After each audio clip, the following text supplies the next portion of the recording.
ನಮಸ್ತೆ, very good morning. Guarantee ನ್ಯೂಸ್ಗೆ ಸ್ವಾಗತ. ನಾನು ರಮ್ಯಾ. 50 ಗ್ಯಾರಂಟಿಯಲ್ಲಿ ಯಾವೆಲ್ಲ ಸುದ್ದಿ ಇದೆ ಅಂತ ಹೇಳಿ ಒಂದೊಂದಾಗಿ ನೋಡ್ತಾ ಹೋಗೋಣ. ಕರ್ನಾಟಕದಲ್ಲಿ ಒಳ ಮೀಸಲಾತಿ ಕುರಿತು 3 ದಶಕಗಳ ನಿರಂತರ ಬೇಡಿಕೆ ಒತ್ತಾಯಗಳ ಹಿನ್ನೆಲೆಯಲ್ಲಿ ರಾಜ್ಯ ಸಚಿವ ಸಂಪುಟವು ಈಗಾಗಲೇ ಮೀಸಲಾತಿಯನ್ನ ಕಲ್ಪಿಸೋದಕ್ಕೆ ತಾತ್ವಿಕವಾಗಿ ಒಪ್ಪಿಗೆಯನ್ನ ಕೂಡ ಕೊಟ್ಟಿದೆ. ತಾತ್ವಿಕವಾಗಿ ಒಪ್ಪಿಗೆಯನ್ನ ನೀಡಲಾಗಿದೆ. ನಿನ್ನೆ ನಡೆದಂತಹ ವಿಶೇಷ ಸಂಪುಟ ಸಭೆಯಲ್ಲಿ ದಲಿತ ಸಮುದಾಯಕ್ಕೆ ಒಳ ಮೀಸಲಾತಿ ಬಹುತೇಕ ಫೈನಲ್ ಆಗಿದ್ದು ಅಧಿಕೃತ ಘೋಷಣೆಯೊಂದೇ ಬಾಕಿ ಇದೆ. ಯಾರಿಗೂ ಅಸಮಾಧಾನವಾಗದಂತೆ ಎಲ್ಲರಿಗೂ ಖುಷಿಪಡಿಸುವ ತೀರ್ಮಾನವನ್ನು ಕೈಗೊಂಡಿದ್ದಾರೆ.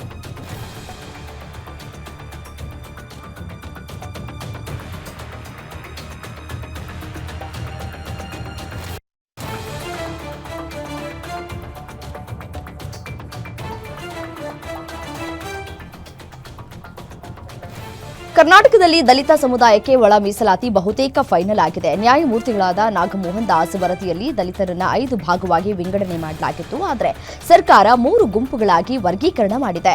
15 ಜಾತಿಗಳಿರುವ ಎಡಗೈ ಸಮುದಾಯಕ್ಕೆ 6% ಮೀಸಲಾತಿ ಹಾಗೂ 20 ಜಾತಿಗಳಿರುವ ಬಲಗೈ ಸಮುದಾಯಕ್ಕೆ 6% ಮೀಸಲಾತಿ, ಇನ್ನು 63 ಮೀಸಲಾತಿಗಳಿರುವ ಇತರ ಸಮುದಾಯಕ್ಕೆ 5% ಮೀಸಲಾತಿ ನೀಡುವ ಬಗ್ಗೆ ಕ್ಯಾಬಿನೆಟ್ ಸಭೆಯಲ್ಲಿ ಬಹುತೇಕ ಅಂತಿಮವಾಗಿದ್ದು, ಈ ಕುರಿತಂತೆ ಇಂದು ಸದನದಲ್ಲಿ ಸಿಎಂ ಸಿದ್ದರಾಮಯ್ಯ ಹೇಳಿದ್ದಾರೆ. ಇನ್ನು 2 ದಿನದಲ್ಲಿ ಒಳ ಮೀಸಲಾತಿ ಸಂಬಂಧ ಅಧಿಕೃತ ಆದೇಶ ಹೊರಬೀಳುವ ಸಾಧ್ಯತೆಗಳಿವೆ. ಇನ್ನು ಅಂತಿಮವಾಗಿ ದಲಿತ ಸಮುದಾಯದ ಒಳ ಮೀಸಲಾತಿ ಸಂಬಂಧ ಸಿದ್ದರಾಮಯ್ಯ ಸರ್ಕಾರ ಅಂತಿಮ ತೀರ್ಮಾನವನ್ನ ಕೈಗೊಂಡಿದ್ದಕ್ಕೆ ದಲಿತ ನಾಯಕರು ಸಂತಸಗೊಂಡಿದ್ದಾರೆ. ಆಂಜನೇಯ ಬೆಂಬಲಿಗರು ವಿಧಾನಸೌಧದಲ್ಲಿ ಸಿಎಂ ಸಿದ್ದರಾಮಯ್ಯ ಪರ ಘೋಷಣೆಯನ್ನ ಕೂಗಿ ಸಂಭ್ರಮಿಸಿದ್ರು. ಅಲ್ಲದೆ ಮಹತ್ವದ ತೀರ್ಮಾನ ಕೈಗೊಂಡಿರುವ ಸಿದ್ದರಾಮಯ್ಯನವರಿಗೆ ಸನ್ಮಾನಿಸಿದ್ರು. ಇನ್ನು ಫ್ರೀಡಂ ಪಾರ್ಕ್ ಬಳಿಯೂ ಸಹ ದಲಿತ ಸಮುದಾಯದವರು ಸಿಹಿಯನ್ನ ಹಂಚಿ ಸಂಭ್ರಮಿಸಿದ್ರು. ಸಚಿವ ಸಂಪುಟ ಸಭೆ ಬಳಿಕ ಮಾತನಾಡಿದ ಕಾನೂನು ಸಚಿವ ಎಚ್.ಕೆ. ಪಾಟೀಲ್, ದಲಿತ ಸಮುದಾಯಕ್ಕೆ ಒಳ ಮೀಸಲಾತಿ ಸಂಬಂಧ ಕೈಗೊಂಡ ನಿರ್ಣಯವನ್ನ ಸಿಎಂ ಸಿದ್ದರಾಮಯ್ಯನವರು ಇಂದು ಸದನದಲ್ಲಿ ಹೇಳಿದ್ದಾರೆ.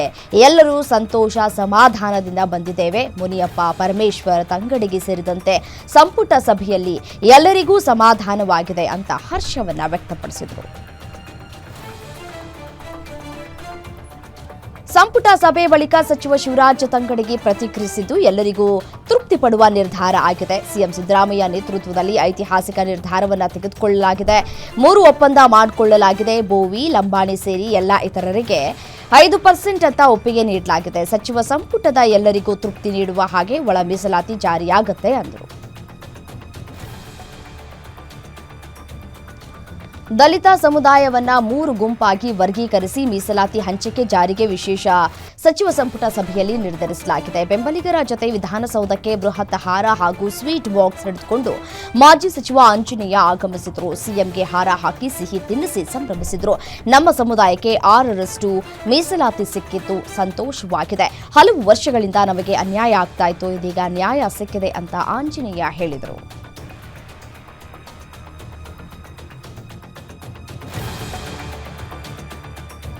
ನಿರ್ಧಾರಕ್ಕೆ ದಲಿತ ಬಲಗೈ ಹಾಗೂ ಎಡಗೈ ನಾಯಕರು ಒಪ್ಪಿಕೊಂಡಿದ್ದು, ಸಿದ್ದರಾಮಯ್ಯನವರ ನಿರ್ಧಾರವನ್ನ ಸ್ವಾಗತ ಮಾಡಿದ್ದಾರೆ. ಆದರೆ ಇತರೆ ಸಮುದಾಯ ಜೊತೆ ಅಲೆಮಾರಿಗಳನ್ನ ಸೇರಿಸಿದ್ದಕ್ಕೆ ಆಕ್ರೋಶವನ್ನ ವ್ಯಕ್ತಪಡಿಸಲಾಗಿದೆ. ಇತರೆ ಸಮುದಾಯ ಜೊತೆ ಸೇರಿಸಿ ನಮ್ಮನ್ನ ಬೀದಿಗೆ ತಂದಿದ್ದಾರೆ ಅಂತ ಅಲೆಮಾರಿ ಸಮುದಾಯ ಆಕ್ರೋಶವನ್ನ ವ್ಯಕ್ತಪಡಿಸಿದೆ.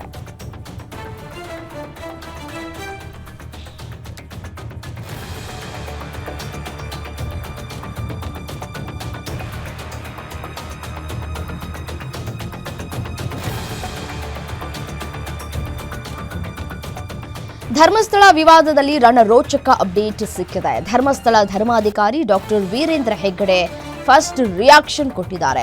ಪಿಟಿಐ ನ್ಯೂಸ್ ಜೊತೆ ಮಾತನಾಡಿದ ಅವರು, ಶವ ಹೂತಿದ್ದೇನೆ ಅನ್ನೋದೆಲ್ಲವೂ ವ್ಯವಸ್ಥಿತ ಷಡ್ಯಂತ್ರ. ಶವಗಳಿವೆ ಅನ್ನೋ ವಿಚಾರಗಳೆಲ್ಲವೂ ಆಧಾರರಹಿತ. ಶವಗಳನ್ನ ಹೂಳಲಾಗಿದೆ ಅನ್ನೋ ಆರೋಪ ಸೃಷ್ಟಿ ಮಾಡಿರುವುದು. ಈ ವಿಚಾರಗಳಿಂದ ನಮ್ಮ ಮನಸ್ಸಿಗೆ ತುಂಬಾ ನೋವಾಗಿದೆ. ಎಸ್ಐಟಿ ರಚನೆಯಾಗಿರುವುದು ಒಳ್ಳೆಯ ವಿಷಯ. ಎಲ್ಲ ಅನುಮಾನ ವಿವಾದಗಳಿಗೆ ಎಸ್ಐಟಿ ಉತ್ತರವನ್ನ ಕೊಡುತ್ತೆ. ತನಿಖೆಗೆ ಸಂಪೂರ್ಣ ಸಹಕಾರ ಕೊಡೋದಕ್ಕೆ ಸಿದ್ಧರಿದ್ದೇವೆ ಅಂತ ವೀರೇಂದ್ರ ಹೆಗ್ಗಡೆ ಅವರು ಹೇಳಿದ್ದಾರೆ. ಧರ್ಮಸ್ಥಳ ಕೇಸಲ್ಲಿ ತಮಿಳುನಾಡಿನ ತಿರುವಳ್ಳೂರು ಕ್ಷೇತ್ರದ ಕಾಂಗ್ರೆಸ್ ಸಂಸದ ಸಸಿಕುಮಾರ್ ಸೆಂಥಿಲ್ ಕೈವಾಡ ಇದೆಯಾ? ಯೂಟ್ಯೂಬರ್ಗಳನ್ನ ಕಳಿಸಿದ್ದೇ ಸಂಸದ ಸೆಂಥಿಲ್ ಅಂತ ಬಿಜೆಪಿ ನಾಯಕರು ಗಂಭೀರ ಆರೋಪವನ್ನು ಮಾಡಿದ್ದಾರೆ. ಸಂಸದ ಸೆಂಥಿಲ್ ಅವರೇ ಅನಾಮಿಕನನ್ನ ಕರೆ ತಂದಿರೋ ಆರೋಪ ಕೇಳಿಬಂದಿದೆ ಅಂತ ಶಾಸಕ ಜನಾರ್ದನ ರೆಡ್ಡಿ ಹೇಳಿದ್ದಾರೆ. ಇದರ ಬಗ್ಗೆ ಎನ್ಐಎ ತನಿಖೆ ಆಗಬೇಕು ಅಂತ ಕೂಡ ಆಗ್ರಹಿಸಿದ್ದಾರೆ. ಧರ್ಮಸ್ಥಳ ಬುರುಡೆ ತನಿಖೆಯಲ್ಲಿ ರಣರೋಚಕ ಟ್ವಿಸ್ಟ್ ಸಿಕ್ಕಿದೆ. ಅನನ್ಯ ಭಟ್ ಅನ್ನೋ ಯುವತಿಯ ನಾಪತ್ತೆಯೇ ಕಟ್ಟುಕಥೆನಾ ಎಂಬುದರ ಬಗ್ಗೆ ಇದೀಗ ಭಾರಿ ಚರ್ಚೆಗಳಾಗ್ತಾ ಇದೆ. ಅನನ್ಯ ಭಟ್ ಅಂತ ತೋರಿಸದ ಫೋಟೋ ಇದೀಗ ವಾಸಂತಿ ಅನ್ನೋ ಮಹಿಳೆಯ ಬಾಲ್ಯದ ಫೋಟೋ ಅಂತ ಚರ್ಚೆಗಳು ನಡೀತಾ ಇದೆ. ಎರಡೂ ಫೋಟೋ ಹಿಡಿದು ನೋಡಿದ ಪೊಲೀಸರಿಗೆ ಅನುಮಾನಗಳು ವ್ಯಕ್ತವಾಗಿವೆ. ಫೋಟೋಗಳ ಕಣ್ಣು, ಮೂಗು, ತುಟಿ ತಾಳೆ ಹಾಕಿ ಪೊಲೀಸರು ತನಿಖೆಯನ್ನ ಮಾಡ್ತಾ ಇದ್ದಾರೆ. ಜನಾರ್ದನ ರೆಡ್ಡಿ ಮತ್ತು ಶ್ರೀರಾಮುಲು ಒಂದು ಕಾಲದ ಕುಚುಕು ಗೆಳೆಯರು. ಬಳ್ಳಾರಿ ಜೋಡೆತ್ತು ಅಂತಲೇ ಇವರನ್ನ ಕರೆಯಲಾಗ್ತಾ ಇತ್ತು. ಆದರೆ ಈ ನಡುವೆ ಇಬ್ಬರ ನಡುವಿನ ಸ್ನೇಹದಲ್ಲಿ ಬಿರುಕು ಬಿಟ್ಟಿತ್ತು. ಇಬ್ಬರನ್ನೂ ಒಂದು ಮಾಡುವಲ್ಲಿ ಬಿಜೆಪಿ ರಾಷ್ಟ್ರೀಯ ಸಂಘಟನಾ ಪ್ರಧಾನ ಕಾರ್ಯದರ್ಶಿ ಬಿಎಲ್ ಸಂತೋಷ್ ಯಶಸ್ವಿಯಾಗಿದ್ದಾರೆ. ಸಂತೋಷ್ ಅವರೇ ಸಲಹೆ ಕೊಟ್ಟಿದ್ದು ಅವರ ಸಂಧಾನದಿಂದಲೇ ಮುನಿಸು ಮರೆಯೋದಕ್ಕೆ ಸಾಧ್ಯವಾಗಿದ್ದು ಅಂತ ಖುದ್ದು ಗಾಲಿದ ಜನಾರ್ದನ ರೆಡ್ಡಿ ಅವರೇ ಗ್ಯಾರಂಟಿ ನ್ಯೂಸ್ಗೆ ಹೇಳಿದ್ದಾರೆ. ಕಲಬುರಗಿ ರೈಲ್ವೆ ನಿಲ್ದಾಣಕ್ಕೆ ಹುಸಿ ಬಾಂಬ್ ಬೆದರಿಕೆ ಕರೆ ಬಂದಿದೆ. ಅಪರಿಚಿತ ವ್ಯಕ್ತಿಯಿಂದ ಬಾಂಬ್ ಇಟ್ಟಿರುವುದಾಗಿ ಕರೆ ಬಂದಿದ್ದು ಬೆಂಗಳೂರಿನ 112ಗೆ ಕರೆ ಮಾಡಿ ಬಾಂಬ್ ಇಟ್ಟಿರುವುದಾಗಿ ಹೇಳಿಕೆ ನೀಡಿದ್ದಾನೆ. ಬೆಂಗಳೂರು ಪೊಲೀಸರು ಕಲಬುರಗಿ ಕಂಟ್ರೋಲ್ ರೂಮ್ಗೆ ಮಾಹಿತಿ ರವಾನಿಸಿದ್ದು ತಕ್ಷಣ ಸ್ಟೇಷನ್ ಬಜಾರ್ ಪೊಲೀಸರು ಬಾಂಬ್ ಸ್ಕ್ವಾಡ್ ಡಾಗ್ನಿಂದ ಪರಿಶೀಲನೆ ನಡೆಸಿದ್ದಾರೆ. ತಪಾಸಣೆಯ ಬಳಿಕ ಹುಸಿ ಬಾಂಬ್ ಬೆದರಿಕೆ ಅನ್ನೋದು ಬೆಳಕಿಗೆ ಬಂದಿದೆ. ಕರೆ ಮಾಡಿದ ವ್ಯಕ್ತಿಗಾಗಿ ಪೊಲೀಸರು ಶೋಧವನ್ನ ನಡೆಸ್ತಾ ಇದ್ದಾರೆ. ಮಂಡ್ಯ ಜಿಲ್ಲೆಯಲ್ಲಿ ಕಾವೇರಿ ನದಿ ಪ್ರವಾಹದ ನೀರಿಗೆ ಜಿಗಿದು ವ್ಯಕ್ತಿ ಆತ್ಮಹತ್ಯೆಗೆ ಶರಣಾಗಿದ್ದಾನೆ. ಶ್ರೀರಂಗಪಟ್ಟಣದ ವೆಲ್ಲೆಸ್ಲಿ ಸೇತುವೆ ಬಳಿ ಈ ಘಟನೆ ಸಂಭವಿಸಿದೆ. ಮೃತ ವ್ಯಕ್ತಿಯನ್ನ ಮೈಸೂರಿನ ಜನತಾ ನಗರದ ನಿವಾಸಿ 53 ವರ್ಷದ ರೇವಣ್ಣ ಅಂತ ಗುರುತಿಸಲಾಗಿದೆ. ನದಿಗೆ ಬಿದ್ದು ಕೊಚ್ಚಿ ಹೋಗ್ತಾ ಇದ್ದದನ್ನ ಶವವನ್ನ ನಿಮಿಷಾಂಬ ದೇಗುಲದ ಬಳಿ ಕಾರ್ಯಾಚರಣೆ ಮಾಡುವುದರ ಮೂಲಕ ಅಗ್ನಿಶಾಮಕ ಸಿಬ್ಬಂದಿ ಮೇಲಕ್ಕೆತ್ತಿದ್ದಾರೆ. ಚಿತ್ರದುರ್ಗದ ಗೋನೂರು ಬಳಿ ಅರೆಬರೆ ಸುಟ್ಟ ಯುವತಿ ಗುರುತನ್ನ ಪೊಲೀಸರು ಪತ್ತೆ ಹಚ್ಚಿದ್ದಾರೆ. ದ್ವಿತೀಯ BA ವಿದ್ಯಾರ್ಥಿ ವರ್ಷಿತಾ ಕೊಲೆಯಾದ ಯುವತಿ ಅಂತ ಗುರುತಿಸಲಾಗಿದೆ. ಠಾಣೆಗೆ ಬಂದ ವೇಳೆಯೇ ವರ್ಷಿತಾ ಮೃತದೇಹ ಪತ್ತೆ ಸುದ್ದಿ ತಿಳಿದು ಪೋಷಕರಿಗೆ ಆಘಾತವಾಗಿದ್ದು ಪುತ್ರಿ ವರ್ಷಿತಾ ಸಾವಿಗೆ ನ್ಯಾಯ ಕೊಡಿಸುವಂತೆ ಪೋಷಕರು ಆಗ್ರಹಿಸಿದ್ದಾರೆ. ಗ್ರಾಮಾಂತರ ಠಾಣೆಯಲ್ಲಿ ಕೊಲೆ ಪ್ರಕರಣ ದಾಖಲಾಗಿದ್ದು ಆರೋಪಿಗಳ ಪತ್ತೆಗೆ ಪೊಲೀಸರು ಬಲೆ ಬೀಸಿದ್ದಾರೆ. ಇಂದು ಯುವತಿ ನ್ಯಾಯಕ್ಕಾಗಿ ಆಗ್ರಹಿಸಿ ನಗರದಲ್ಲಿ ABVP ಸಂಘಟನೆಯಿಂದ ಬೃಹತ್ ಪ್ರತಿಭಟನೆಯನ್ನು ನಡೆಸಲಿದ್ದಾರೆ. ಆಂಟಿ ಪ್ರೀತ್ಸೆ ಎಂದು ಕೊನೆಗೆ ಯುವಕ ಕೈ ಕೊಟ್ಟಿದ್ದಾನೆ. ಆಕೆಯನ್ನ ಗರ್ಭಿಣಿ ಮಾಡಿ ಬೇರೆ ಮದುವೆ ಮಾಡಿಕೊಂಡಿದ್ದಾನೆ. ಹೀಗಾಗಿ ಮಹಿಳೆ ನ್ಯಾಯ ಬೇಕು ಅಂತ ಮಹಿಳಾ ಠಾಣೆ ಮೆಟ್ಟಿಲೇರಿದ್ದಾರೆ. ಈ ಘಟನೆ ಚಿಕ್ಕಬಳ್ಳಾಪುರ ಜಿಲ್ಲೆಯ ಶಿಡ್ಲಘಟ್ಟ ತಾಲೂಕಿನ ವ್ಯಾಪ್ತಿಯಲ್ಲಿ ನಡೆದಿದೆ. ಮುರಗಮಲ್ಲ ಗ್ರಾಮದ ಮುಕ್ತೀಶ್ವರ ದೇವಸ್ಥಾನದಲ್ಲಿ ಸಂತ್ರಸ್ತೆ ಹಾಗೂ ಯುವಕ ಸುನಿಲ್ ಇಬ್ಬರು ಮದುವೆಯಾಗಿದ್ದರು. ಇದೀಗ ಸುನಿಲ್ ಮೋಸ ಮಾಡಿ ಮತ್ತೊಂದು ವಿವಾಹವನ್ನ ಮಾಡಿಕೊಂಡಿದ್ದಾನೆ ಅಂತ ಹೇಳಿ ಸಂತ್ರಸ್ತೆ ಆರೋಪವನ್ನ ಮಾಡ್ತಾ ಇದ್ದಾರೆ. ಚಿಕ್ಕಬಳ್ಳಾಪುರ ಮಹಿಳಾ ಪೊಲೀಸ್ ಠಾಣೆಯಲ್ಲಿ ಪ್ರಕರಣ ದಾಖಲಾಗಿದೆ.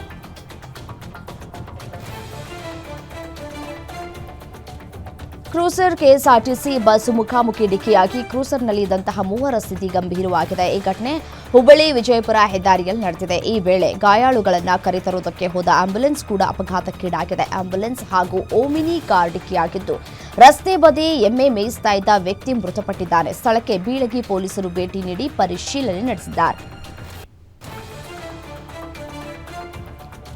ಬಂಗಾಳ ಕೊಲ್ಲಿಯಲ್ಲಿ ವಾಯುಭಾರ ಕುಸಿತದಿಂದಾಗಿ ಕರ್ನಾಟಕದಲ್ಲಿ ಗಾಳಿ ಮಳೆ ಜೋರಾಗಿದೆ. ಕಳೆದೊಂದು ವಾರದಿಂದ ಕರಾವಳಿ, ಮಲೆನಾಡು, ಕಲ್ಯಾಣ ಕರ್ನಾಟಕ, ಕಿತ್ತೂರು ಕರ್ನಾಟಕ ಭಾಗದ ಜಿಲ್ಲೆಗಳಲ್ಲಿ ಮಳೆ ಸುರಿತಾ ಇದ್ದು ಜನಜೀವನ ಸಂಪೂರ್ಣ ಅಸ್ತವ್ಯಸ್ತಗೊಂಡಿದೆ. ಮೋಡ ಕವಿದ ವಾತಾವರಣ, ಚಿಟಿ ಮಳೆಗೆ ಜನ ಮನೆಯಿಂದ ಹೊರಬರದಂತಾಗಿದೆ. ಹೀಗಾಗಿ ಇಂದು ಸಹ ಹಲವು ಜಿಲ್ಲೆಗಳಲ್ಲಿ ಶಾಲಾ ಕಾಲೇಜುಗಳಿಗೆ ರಜೆ ಘೋಷಣೆ ಮಾಡಲಾಗಿದೆ. ಐತಿಹಾಸಿಕ ಸುಪ್ರಸಿದ್ಧ ಶಿವನ ದೇವಸ್ಥಾನಕ್ಕೆ ರಣ ಮಳೆಯಿಂದ ಜಲದಿಗ್ಬಂಧನ ಹಾಕಿದಂತಾಗಿದೆ. ಈ ಘಟನೆ ಬೀದರ್ ಜಿಲ್ಲೆಯ ಬಾಲ್ಕಿ ತಾಲೂಕಿನ ಕಟ್ಟಿತೂಗಾಂವ್ ಗ್ರಾಮದಲ್ಲಿ ನಡೆದಿದೆ. ಧಾರಾಕಾರ ಮಳೆ ಹಿನ್ನೆಲೆ ಕಾರಂಜಾ ಜಲಾಶಯ ಭರ್ತಿಯಾಗಿದೆ. ಕಾರಂಜಾ ಡ್ಯಾಂನಿಂದ ಮಾಂಜ್ರಾ ನದಿಗೆ 3700 ಕ್ಯೂಸೆಕ್ ನೀರು ರಿಲೀಸ್ ಮಾಡಲಾಗಿದೆ. ಹೀಗಾಗಿ ಮಾಂಜಾರ ನದಿ ಪಕ್ಕದಲ್ಲಿರೋ ಐತಿಹಾಸಿಕ ಶಿವನ ದೇವಾಲಯ ಜಲಾವೃತವಾಗಿದೆ. ಯಾದಗಿರಿ ಜಿಲ್ಲೆಯಲ್ಲಿಯೂ ರಣಮಳೆ ಮುಂದುವರೆದಿದೆ. 15ಕ್ಕೂ ಹೆಚ್ಚು ಮನೆಯೊಳಗೆ ಮಳೆಯ ನೀರು ನುಗ್ಗಿದ್ದು ಸಾಕಷ್ಟು ಅವಾಂತರಗಳು ಸೃಷ್ಟಿಯಾಗಿವೆ. ಈ ಘಟನೆ ವಡಗೇರಾ ತಾಲೂಕಿನ ಅನಕಸೂಗೂರು ಗ್ರಾಮದಲ್ಲಿ ನಡೆದಿದೆ. ಮನೆಯಲ್ಲಿ ಇದ್ದಂತಹ ಅಪಾರ ಪ್ರಮಾಣದ ವಸ್ತುಗಳು ಹಾನಿಯಾಗಿದ್ದು, ಮಳೆ ನೀರು ಖಾಲಿ ಮಾಡುವುದಕ್ಕೆ ಮಹಿಳೆಯರು ಪರದಾಡಿದ್ದಾರೆ. ಕ್ರಮ ವಹಿಸದ ಪಿಡಿಒ ಅಧಿಕಾರಿಗಳ ವಿರುದ್ಧ ಗ್ರಾಮಸ್ಥರು ಆಕ್ರೋಶವನ್ನು ಹೊರಹಾಕಿದ್ದಾರೆ. ಪಶ್ಚಿಮ ಘಟ್ಟ ಪ್ರದೇಶದಲ್ಲಿ ಧಾರಾಕಾರ ಮಳೆ ಮುಂದುವರೆದಿದೆ. ಹಿಡಕಲ್ ಹಾಗೂ ಶಿರೂರು ಜಲಾಶಯದಿಂದ ನೀರು ಬಿಡುಗಡೆ ಮಾಡಲಾಗಿದ್ದು, ಘಟಪ್ರಭಾ ನದಿ ಅಚ್ಚುಕಟ್ಟು ಪ್ರದೇಶದಲ್ಲಿ ಭೀಕರ ಪ್ರವಾಹದ ಆತಂಕ ಎದುರಾಗಿದೆ. ಗೋಕಾಕ್ನಲ್ಲಿ ಅಪಾಯ ಮಟ್ಟವನ್ನು ಮೀರಿ ಈ ಘಟಪ್ರಭಾ ನದಿ ಹರಿತಾ ಇದೆ. ಗೋಕಾಕ್ ಜಲಾಶಯ ಮೈದುಂಬಿದ ಸಂದರ್ಭದಲ್ಲಿ ಘಟಪ್ರಭೆಯ ರುದ್ರ ರಮಣೀಯ ದೃಶ್ಯ ಡ್ರೋನ್ ಕ್ಯಾಮೆರಾದಲ್ಲಿ ಸೆರೆಯಾಗಿದೆ. ಮಲೆನಾಡು ಶಿವಮೊಗ್ಗದಲ್ಲೂ ಮಳೆ ಅಬ್ಬರ ಮುಂದುವರೆದಿದೆ. ಲಿಂಗನಮಕ್ಕಿ ಡ್ಯಾಂನಿಂದ ಶರಾವತಿ ನದಿಗೆ ನೀರು ಬಿಡುಗಡೆಯಾದ ಹಿನ್ನೆಲೆ ಜೋಗ್ ಫಾಲ್ಸ್ ಜೀವ ಕಳೆ ಪಡೆದುಕೊಂಡಿದೆ. ರಭಸದಿಂದ ಧುಮ್ಮಿಕ್ಕುತ್ತಾ ಇದೆ. ಶರಾವತಿ ನದಿ ನೀರು 4 ಕವಲುಗಳಲ್ಲಿ ಬೋರ್ಗರಿತಾ ಇದೆ. ರಾಜ ರಾಣಿ ರೋರರ್ ರಾಕೆಟ್ ಮೂಲಕ ಜಲಪಾತ ಧುಮ್ಮಿಕ್ಕುತ್ತಾ ಇದೆ. ಜೋಗ್ ಫಾಲ್ಸ್ಗೆ ಪ್ರವಾಸಿಗರು ಫಿದಾ ಆಗಿದ್ದಾರೆ.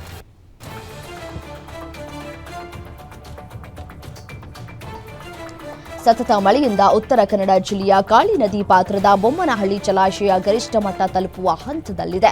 ಜಲಾಶಯದ ಗರಿಷ್ಠ ಮಟ್ಟ 438 ಮೀಟರ್ ಆಗಿದ್ದು, ಪ್ರಸ್ತುತ ನೀರಿನ ಮಟ್ಟ 436.79 ಮೀಟರ್ ತಲುಪಲಿದೆ.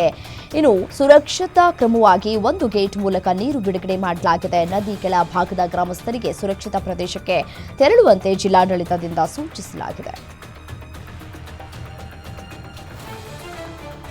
ಉತ್ತರ ಕನ್ನಡ ಜಿಲ್ಲೆಯ ಗಣೇಶ ಗುಡಿಯ ಬಾಡಗುಂದ ಗ್ರಾಮದ ಹೊಲಕ್ಕೆ ಹಾಗೂ ಕಾಳಿಕಾ ದೇವಸ್ಥಾನಕ್ಕೆ ಹೋಗುವ ರಸ್ತೆಯು ತೀವ್ರ ಹದಗೆಟ್ಟಿದ್ದು ಸಂಚಾರಕ್ಕೆ ದುರಸ್ತುವಾಗಿದೆ. ಗ್ರಾಮಸ್ಥರು ಸಣ್ಣ ಹಳ್ಳವನ್ನು ದಾಟುವುದಕ್ಕೆ ತಾತ್ಕಾಲಿಕವಾಗಿ ಸಿಮೆಂಟ್ ಪೈಪ್ಗಳಿಂದ ನಿರ್ಮಿಸಿದ ಸೇತುವೆಯನ್ನೇ ಅವಲಂಬಿಸಬೇಕಾಗಿದೆ.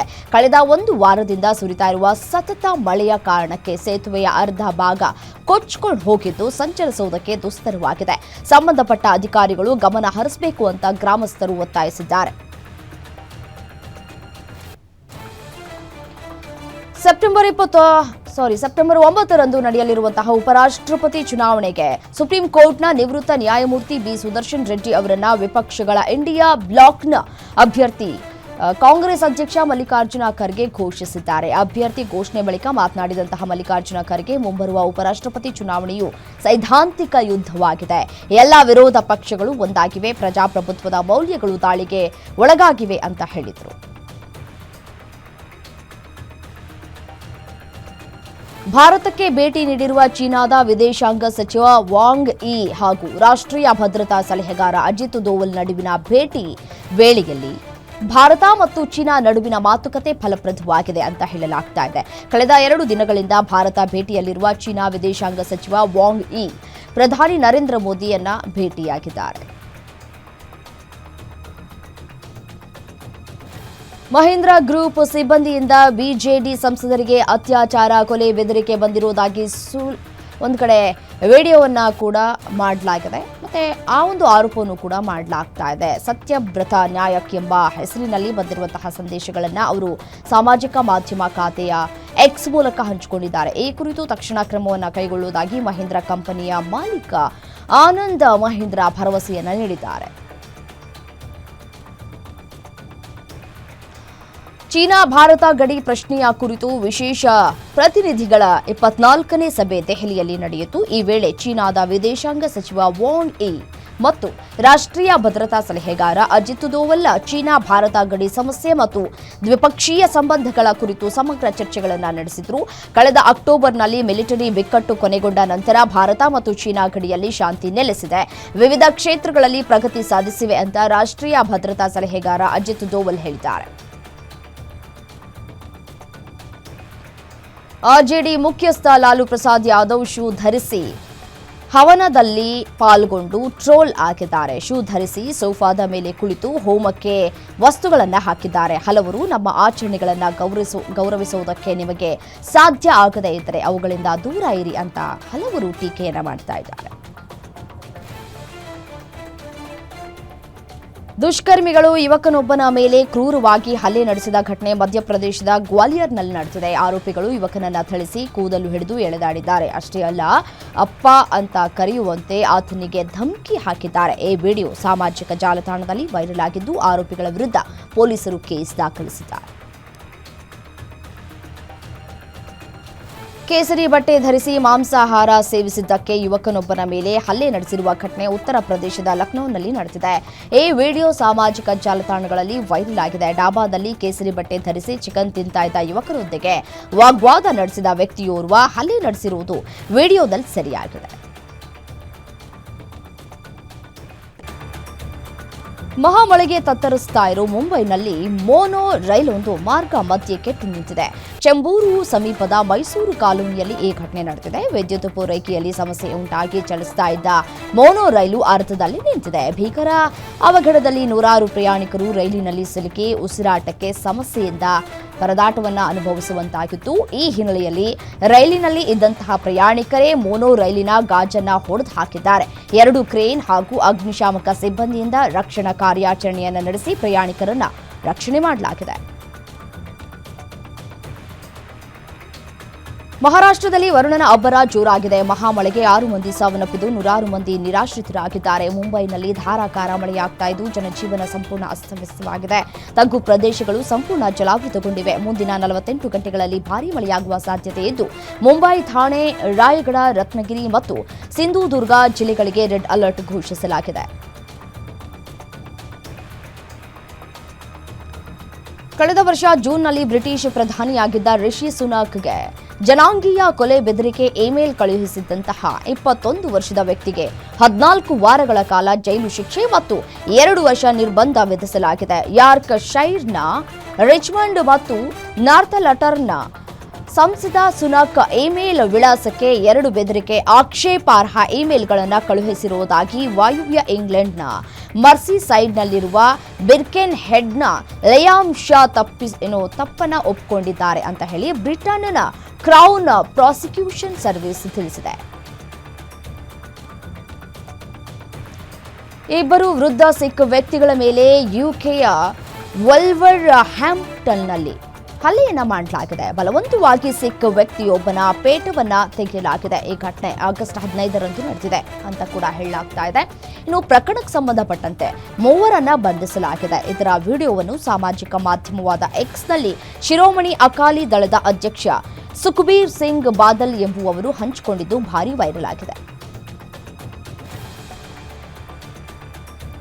ಅಮೆರಿಕದ ಶ್ವೇತಭವನಕ್ಕೆ ಆಗಮಿಸಿದ ಇಟಲಿಯ ಪ್ರಧಾನಿ ಜಾರ್ಜಿಯಾ ಮೆಲೋನಿ ಅಮೆರಿಕ ಅಧ್ಯಕ್ಷ ಡೊನಾಲ್ಡ್ ಟ್ರಂಪ್ ಸಹಕಾರಿಯಾಗಿ ಮತ್ತೆ ಅವರ ಸಹಾಯಕರಿಗೆ 2 ಕೈಗಳನ್ನು ಜೋಡಿಸಿ ನಮಸ್ತೆಯನ್ನ ಕೂಡ ಮಾಡಿದ್ದಾರೆ. ಇದು ಅಲ್ಲಿದ್ದವರಿಗೆ ಅಚ್ಚರಿಯನ್ನ ಕೂಡ ಮೂಡಿಸಿತ್ತು. ರಷ್ಯಾದೊಂದಿಗಿನ ಉಕ್ರೇನಿಯನ್ನ ಯುದ್ಧದ ಕುರಿತು ಉನ್ನತ ಮಟ್ಟದ ಮಾತುಕತೆಗಾಗಿ ಅಮೆರಿಕ ಅಧ್ಯಕ್ಷ ಡೊನಾಲ್ಡ್ ಟ್ರಂಪ್ ಕರೆದಿದ್ದ ಯುರೋಪಿಯನ್ ನಾಯಕರ ಸಭೆಯಲ್ಲಿ ಪಾಲ್ಗೊಳ್ಳುವುದಕ್ಕೆ ಆಗಮಿಸಿದಂತಹ ಸಂದರ್ಭದಲ್ಲಿ ಈ ಘಟನೆ ನಡೆದಿದೆ.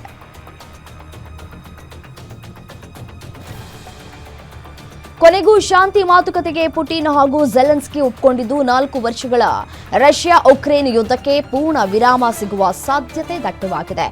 ರಷ್ಯಾ ಅಧ್ಯಕ್ಷ ವ್ಲಾಡಿಮಿರ್ ಪುಟಿನ್ ಹಾಗೂ ಉಕ್ರೇನ್ ಅಧ್ಯಕ್ಷ ವ್ಲಾಡಿಮಿರ್ ಝೆಲೆನ್ಸ್ಕಿ ಅವರ ನಡುವೆ ಶೀಘ್ರ ಶಾಂತಿ ಮಾತುಕತೆ ನಡೆಯಲಿದೆ. ಆದರೆ ಸ್ಥಳ ಇನ್ನೂ ನಿಗದಿಯಾಗಿಲ್ಲ. ರಷ್ಯಾ ಮತ್ತು ಉಕ್ರೇನ್ ಎರಡೂ ಪರಸ್ಪರ ಮಾತನಾಡೋದಕ್ಕೆ ಸಿದ್ಧವಾಗಿದೆ ಅಂತ ಹೇಳಿ ಟ್ರಂಪ್ ಹೇಳಿದ್ದಾರೆ.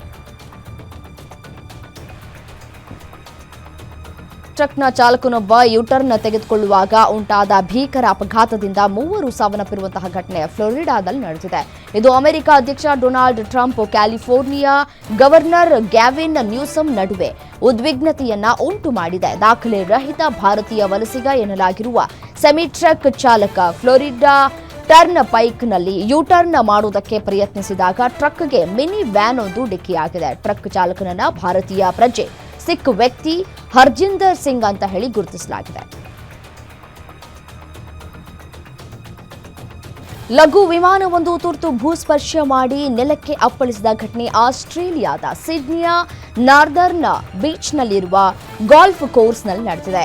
ಇದರ ವಿಡಿಯೋ ಸಾಮಾಜಿಕ ಮಾಧ್ಯಮದಲ್ಲಿ ವೈರಲ್ ಆಗಿದೆ. ವಿಮಾನವು ಪೈಲಟ್ ಮತ್ತು ಬೋಧಕರೊಂದಿಗೆ ತರಬೇತಿ ಹಾರಾಟ ನಡೆಸ್ತಾ ಇದ್ದಾಗ ಎಂಜಿನ್ ವಿದ್ಯುತ್ ನಷ್ಟ ಅನುಭವಿಸಿದೆ ಅಂತ ಕೂಡ ಹೇಳಲಾಗ್ತಾ ಇದೆ. ಈ ಹಿಂದೆ ಡೊನಾಲ್ಡ್ ಟ್ರಂಪ್ ಹಾಗೂ ಉಕ್ರೇನ್ ಅಧ್ಯಕ್ಷ ಝೆಲೆನ್ಸ್ಕಿ ನಡುವೆ ನಡೆದ ಮಾತುಕತೆ ವೇಳೆ ಝೆಲೆನ್ಸ್ಕಿ ಬಟ್ಟೆ ಬಗ್ಗೆ ಹೀಯಾಳಿಸಿದ್ದ ಪತ್ರಕರ್ತರೊಬ್ಬರು ಝೆಲೆನ್ಸ್ಕಿ ಬಟ್ಟೆ ಬಗ್ಗೆ ಹೊಗಳಿಕೆಯ ಮಾತುಗಳನ್ನಾಡಿರುವುದು ಅಚ್ಚರಿಯನ್ನ ತಂದಿದೆ. ಪತ್ರಕರ್ತ ಝೆಲೆನ್ಸ್ಕಿ ಅವರ ಸೂಟ್ ಅನ್ನ ಹೊಗಳುತ್ತಾ ಈ ಬಟ್ಟೆಯಲ್ಲಿ ನೀವು ತುಂಬಾ ಚೆನ್ನಾಗಿ ಕಾಣಿಸ್ತಾ ಇದ್ದೀರಾ ಅಂತ ಹೇಳಿದ್ದಾರೆ. ಟ್ರಂಪ್ ಕೂಡ ಕೂಡಲೇ ತಮಾಷೆಯಾಗಿ ಪ್ರತಿಕ್ರಿಯಿಸಿ, ಹೌದು ನಾನು ಕೂಡ ಅದನ್ನೇ ಹೇಳಿದೆ ಅಂತ ಹೇಳಿದ್ದಾರೆ. ಬಹುನಿರೀಕ್ಷಿತ ಏಷ್ಯಾ ಕಪ್ ಟೂರ್ನಿಗೆ ಭಾರತ ತಂಡವನ್ನ ಪ್ರಕಟಿಸಲಾಗಿದೆ. 15 ಸದಸ್ಯರುಗಳ ಈ ತಂಡವನ್ನ ಸೂರ್ಯಕುಮಾರ್ ಯಾದವ್ ಮುನ್ನಡೆಸಲಿದ್ದು ಉಪನಾಯಕನಾಗಿ ಶುಭ್ಮನ್ ಗಿಲ್ ಕಾಣಿಸಿಕೊಳ್ಳಲಿದ್ದಾರೆ. ಇನ್ನು ಈ ತಂಡದಲ್ಲಿ ಮೊಹಮ್ಮದ್ ಸಿರಾಜ್, ಶ್ರೇಯಸ್ ಅಯ್ಯರ್, ರಿಷಬ್ ಪಂತ್, ಯಶಸ್ವಿ ಜೈಸ್ವಾಲ್ ಅವರನ್ನ ಕೈಬಿಡಲಾಗಿದೆ.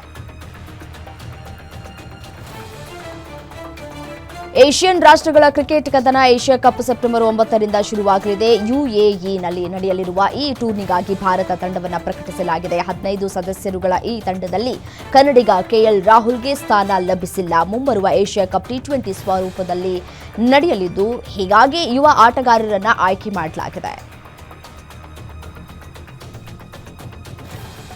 ಬಹುನಿರೀಕ್ಷಿತ 2025ರ ಏಷ್ಯಾ ಕಪ್ ಟೂರ್ನಿಯ ಭಾರತ ತಂಡದಲ್ಲಿ ಶ್ರೇಯಸ್ ಅಯ್ಯರ್ ಅವರಿಗೆ ಸ್ಥಾನ ನೀಡದ ಬಗ್ಗೆ ಸ್ಪಿನ್ ದಂತಕತೆ ಅಶ್ವಿನ್ ಅಸಮಾಧಾನವನ್ನು ವ್ಯಕ್ತಪಡಿಸಿದ್ದಾರೆ. ಶ್ರೇಯಸ್ ಅಯ್ಯರ್ ಏನು ತಪ್ಪು ಮಾಡಿದ್ದಾರೆ ಅಂತ ಬಿಸಿಸಿಐ ಆಯ್ಕೆದಾರರನ್ನ ಅಶ್ವಿನ್ ಪ್ರಶ್ನೆ ಮಾಡಿದ್ದಾರೆ. ಭಾರತದ ಆತಿಥ್ಯದಲ್ಲಿ ನಡೆಯಲಿರುವ 2025ರ ಮಹಿಳಾ ಏಕದಿನ ವಿಶ್ವಕಪ್ ಟೂರ್ನಿಗೆ ಈಗಾಗಲೇ ಸಕಲ ಸಿದ್ಧತೆಗಳು ನಡೆದಿದ್ದು, ಇದೀಗ ಭಾರತ ಮಹಿಳಾ ತಂಡವನ್ನು ಪ್ರಕಟಿಸಲಾಗಿದೆ. ಇದೇ ಸೆಪ್ಟೆಂಬರ್ 30ರಿಂದ ನಡೆಯಲಿರುವ ಮಹಿಳಾ ವಿಶ್ವಕಪ್ ಟೂರ್ನಿಗೆ 15 ಆಟಗಾರರ ತಂಡವನ್ನು ಪ್ರಕಟಿಸಲಾಗಿದ್ದು, ಭಾರತ ತಂಡವನ್ನು ಹರ್ಮನ್ ಪ್ರೀತ್ ಕೌರ್ ಮುನ್ನಡೆಸಲಿದ್ದಾರೆ. ಏಷ್ಯನ್ ಶೂಟಿಂಗ್ ಚಾಂಪಿಯನ್ಶಿಪ್ನ ಮಹಿಳಾ ವಿಭಾಗದ ಸ್ಪರ್ಧೆಯಲ್ಲಿ ಭಾರತದ ರಶ್ಮಿಕಾ ಸಹಗಲ್ ಚಿನ್ನ ಗೆದ್ದರೆ, ಡಬಲ್ ಒಲಿಂಪಿಕ್ ಪದಕ ವಿಜೇತೆ Manu Bhaker 10 metre air pistol ಸ್ಪರ್ಧೆಯಲ್ಲಿ ಕಂಚಿನ ಪದಕವನ್ನು ಗೆದ್ದರು. ಇದು ಏಷ್ಯನ್ ಚಾಂಪಿಯನ್ಶಿಪ್ನಲ್ಲಿ ಮನು ಭಾಕರ್ ಗೆದ್ದ 9ನೇ ಪದಕವಾಗಿದೆ.